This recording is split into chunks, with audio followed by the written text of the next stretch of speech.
आग्नेय, अवसादी और कायांतरित। इन्हें एक कहानी की तरह समझना सबसे आसान है। सबसे पहले आती हैं आग्नेय चट्टानें, यानी इग्नियस रॉक्स। ये प्राथमिक चट्टानें हैं। जैसे एक बच्चे का जन्म होता है, वैसे ही इनका जन्म सीधे पृथ्वी के गर्भ से निकले गर्म पिघले हुए मैग्मा या लावा के ठंडा होने से होता है। तो क्या हर आग्नेय चट्टान एक जैसी दिखती है?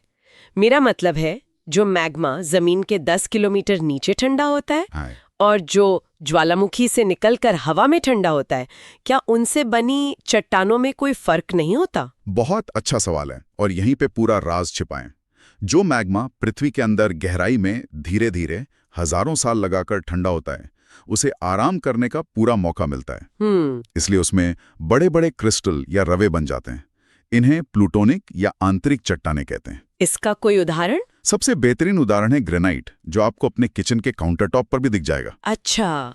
और जो लावा ज्वालामुखी से निकलकर सतह पर आता है और तेजी से ठंडा हो जाता है। उसे बेचारे को संभलने का मौका ही नहीं मिलता। हाँ। वो अचानक ठंडे माहौल में आकर जम जाता है, इसलिए उसके क्रिस्टल बहुत छोटे और महीन होते हैं। इन्हें ज्वालामुखीय या बाहरी चट्टानें कहते होंगे। हाँ। और इसका सबसे बड़ा उदाहरण है बेसाल्ट।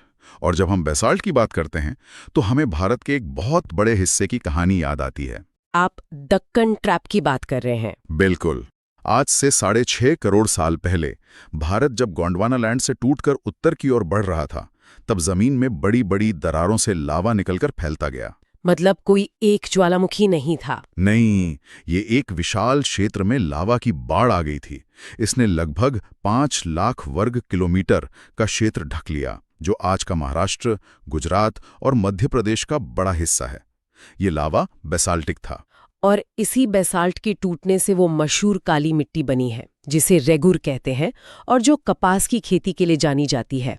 देखिए कैसे करोड़ों साल पुरानी एक भूवैज्ञानिक घटना आज भी भारत की कृषि और कपड़ा उद्योग की किस्मत तय कर रही है। यही तो कनेक्शन है जो एक एस्पिरेंट को समझना है।